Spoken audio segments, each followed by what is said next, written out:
What we have here is the cst610 twin cylinder saw. Have a dealer service manual. Covers all the details as far as doing a complete service, repair, adjustments. Help keep this saw in good shape and repair. The original case. Saw, as you can see, is clean, been well kept. The bar is the original Echo 28-inch bar, 3/8 full chisel.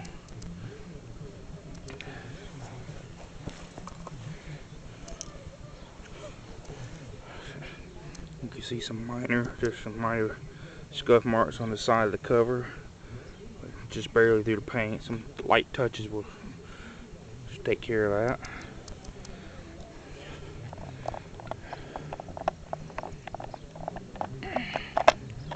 Inside the breather, inside the carburetor. Been a well kept up saw.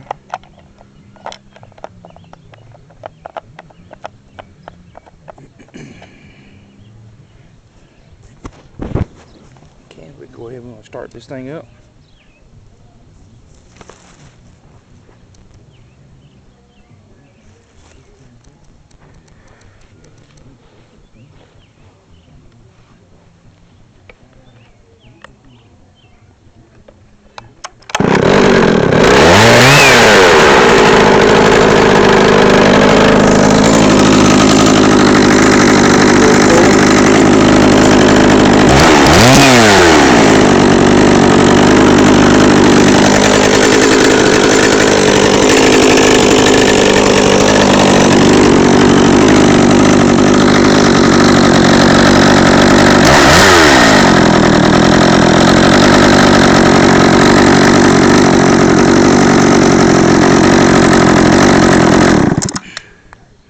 That's it.